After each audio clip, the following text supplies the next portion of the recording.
So I lived in a small South Central home at the time, maybe 22 or 23 years ago. My brother, whom I'll call Jose, was 13 or 14 years old at the time. Jose would often sleepwalk at times at 2 in the morning for whatever reason, which always had me on edge. He would always talk about meeting the woman under the tree outside my house. My parents were super cautious and they would always ask him questions as to who the woman was. He claimed it was a really nice woman who gave him food often. My parents were on high alert, as this was very dangerous. My parents also decided that it was best if we all slept in the same room to avoid any future incidents. One specific night at 1:40 a.m., Jose got away from us. When we tried to restrain him, he growled at us. He growled at us like a fucking lion. He growled as in, not in the pretend type of growl. It was like he was the actual fucking lion, which caught us all by surprise. He crashed onto the wall and fell onto the couch. He seemed to wake up a bit slow and off, a bit disoriented. It was almost like he wasn't my brother. He gave us a fucked up type of stare. "Jose!" my mom yelled at him. "Stop looking at us that way, you're creeping us out," she said. We literally had to slap the shit out of him, and out of surprise it worked. He was himself again and began to cry afterwards. "What happened?" we asked him. I don't know," he said. "Where were you going?" we asked him. He claimed to not have recalled anything. This happened maybe twice in a span of 6 months. One day a neighbor showed up and spoke to my mom. The neighbor told my mom that there was indeed a woman under the tree in front of our home. "I've seen her like 3 times, she said. They exchanged numbers so that she can contact my mom in case she spotted the woman again. Time passed and things seemed to have slowed down. Maybe about 8 months with zero activity. We thought it was done with, but we were wrong. One rainy night, Jose caught us all by surprise until we heard the front door bust open. "He's gone!" my mom yelled. We all ran outside the house and got a hold of him. As we did, I spotted the woman with my peripheral vision, and just like that, she was out of sight. I couldn't get as much detail as my attention was now on Jose, which he was super out of it this time. Eyes rolled back and he just stayed still. And by still, I mean he stayed as stiff as a board. It definitely was not a seizure. He was just sitting still, almost like in a trance-like state, doing nothing. My mom managed to take pictures of him. Maybe I can send them in next time I go to her house so you can have the disturbing visuals of this story. Anyway, he stayed in this trance-like state for probably about 10 minutes. My mom begged my dad to call the ambulance, but just as they were about to, he came back to his senses and began to hug my mom and cry again. We never got any answers out of him as to why or how he was doing this. He just always said, "I don't know." I don't know if he genuinely didn't know or if he just didn't want to tell us. They started taking Jose to church on Sundays, and something must have changed because he no longer does that anymore. Reflecting back on this as an adult, it was really, really creepy. There's a lot of different theories as to what you can come up with. I've heard many opinions and theories such as UFO, exorcism, attachments, curse, voodoo, etc. After doing my own research on the paranormal, my own thought is that it must have been a mild possession of some sort. Because nothing too serious ever happened. But all I know is that when those episodes did occur, whatever was the driving force inside that body was definitely not my brother.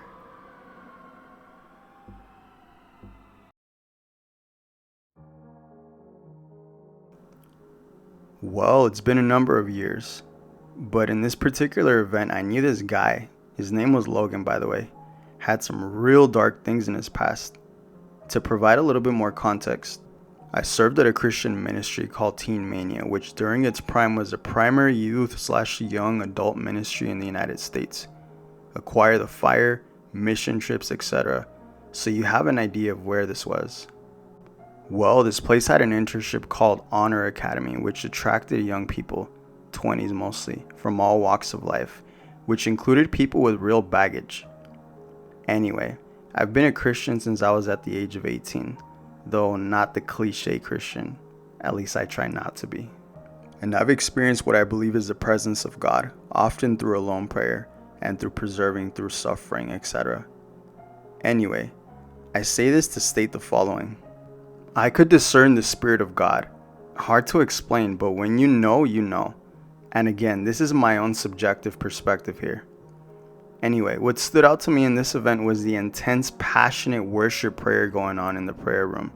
The presence of God was thick, meaning it was evident, and one can immediately tell a difference, even if one didn't believe. As it is, me and another person ran into Logan earlier that day and tried to convince him to come to the prayer room. He seemed really out of it, but I didn't think too much of it. Strangely enough, he showed up that night, and what stood out to me the most was that he was obviously oppressed with something. A spirit of darkness, depression, anger, whatever you want to call it, it was on him. Given the atmosphere that was developed during the prayer/worship event, I personally believe that his oppressive demonic spirit could not handle it, and Logan reacted accordingly. That is, he fell down to the ground and screamed a terrifying scream, and it shook a lot of people. I was concerned, but at the same time I was able to discern that this probably was something spiritual rather than medical. Anyway, I went over to him and started to pray for him and encourage him. Just try to be there for him. As I was doing this, he rose up, like he sat up, but it wasn't like him. It wasn't him 100%. His eyes rolled into the back of his head and I asked him, "Dude, are you okay?" And he said, like in this sinister, evil voice, "I'm so angry." Like it wasn't human, if that makes any sense. So I freaked out and prayed like pretty passionately, lol. And he fell back down. Well, more like laid back down. But he let out this really, really creepy evil laugh. But what really creeped me out is that I encountered what I acknowledged intellectually as a possibility, but wasn't fully convinced. That is spiritual warfare, the demonic.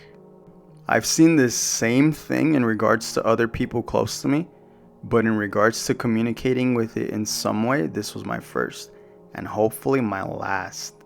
What creeped me out as well was not exactly the event, but what followed. That is, that very night and several nights after, I woke up at the same time shortly after 3 a.m. and felt a very evil darkness in the room. I never saw anything, but I just knew. And I don't sensationalize things like that. The first night I had a morbid dream of evil murders and darkness. Just think of some of the worst things humanity can be involved in. And there you go. It was demonic for sure. As the years progressed, I became more and more sensitive to these spiritual climates, if you will. There were more than several times I could discern an evil presence. I had it happen when the missionaries came on campus and were in the long houses sleeping. My theory is that people coming into the campus brought their own demonic oppressive spirits that attached themselves to these people. And given the focus of the year and the spiritual discernment, I was able to tell you what they were around. I also suspect that given the environment and the ongoings of that ministry, that the demonic would have been around, trying to do whatever they can to derail, distract people. Though that is more speculation on my behalf. But if indeed the spiritual realities are real, which I believe is probable, then it makes perfect sense. It's just beyond the veil.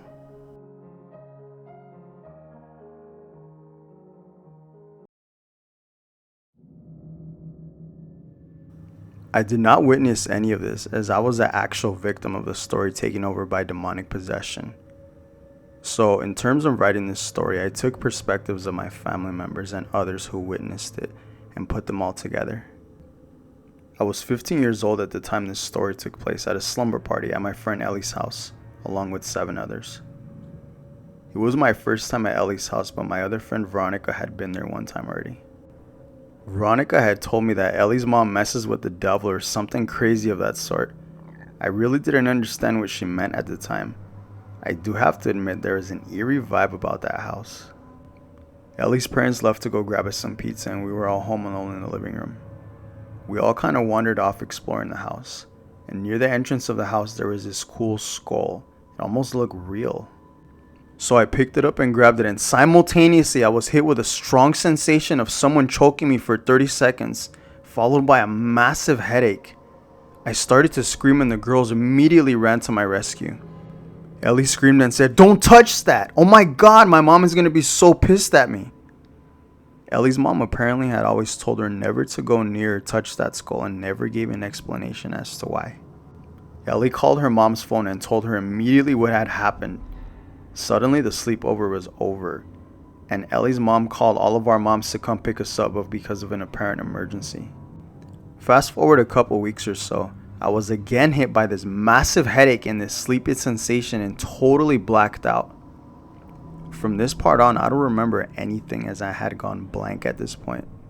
My family said they found me on the floor crawling on my back, almost just squirming with my feet moving, dragging around my back. My eyes were black and I was grunting. My mom had an instinctual feeling of what this was or what the situation was about. Some had doubts. This type of behavior continued for a few hours, contemplating what to do with me. I mean, where do you take a possessed person and get healed? The ER for the possessed? LOL. Hours turned into days, and they said I would run in and out of consciousness, though I remember nothing. One night, things got really bad and violent. Apparently, my aunt felt courageous enough to pray for me, and it all went south from there. They said I was screaming violently, and the energy in the room turned dark in a split second. It took 3 of my brothers, 2 of my cousins, my dad, and my uncle just to hold me down. What happens next still disturbs my family to this day, especially my mom. They said I slightly lifted my legs and literally turned my own ankle broken. Like, literally just turned my ankle in midair and broke it.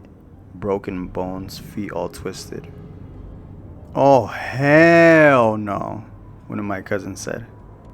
My mom called Ellie's mom and asked her if she knew anything that had been happening to me.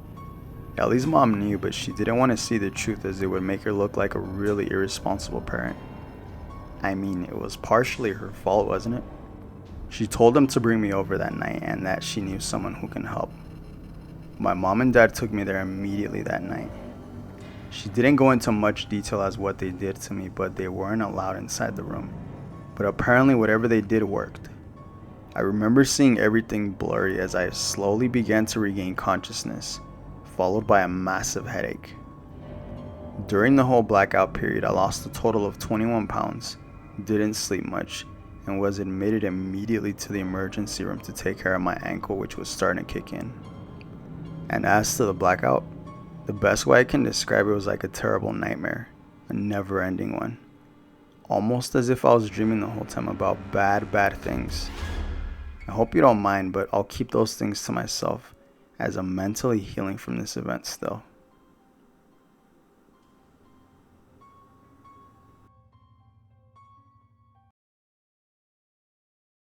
I used to suffer from severe addiction from 2000 to 2004. I kinda cleaned up my act for about a year and got some help. Around 2005 or 6, I felt strong urges to relapse. I told my aunt about it since she was the closest person to me and I felt like I can trust her the most. Anyway, I'll skip out a lot of the fillers and get straight to the point. Some woman that she knew from her job had told her about this small church hidden down a back road outside of the town that helped people with severe issues, addiction being one of them. My aunt took me one Friday night to this place, literally hidden in the middle of nowhere.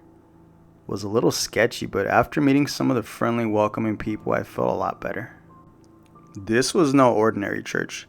This church went straight to the point of casting out evil spirits, if you will. So no lecturing, no singing, etc. Just praying for individuals with extreme issues. The pastor had blessed himself and 7 others of his helpers, and shit got intense real quick. The first person to get prayed for was a suicidal teen. I don't know why she began to cry, but after 20 intense minutes, she seemed or looked a lot better. She went back to her seat. The second person they brought was a little girl, maybe 12 or 13 years old. This little girl seemed pissed off at her parents for taking her. Whatever, it seemed boring, so I started reading one of their flyers. Maybe about 13 minutes in, and I hear the whole room go silent. I looked over and the little girl was fucking levitating in midair. So she was lying on her back flat on the floor, and everything began to levitate. Body, head, arms, and legs. This went on for about 10 seconds or so. I was so mind boggled at what the fuck I just witnessed. I looked around and everyone in that church seemed to not make a big deal out of it, although my aunt and I literally went numb. The little girl began to cry and vomit all over the altar as they continued to pray. The rest of the prayer lasted maybe another hour or so until me and my aunt decided to finally leave the place. No fucking way am I ever going back there, man. There's some twisted shit in and out of this world that cannot be explained. And there is literally no words I can use to explain that night.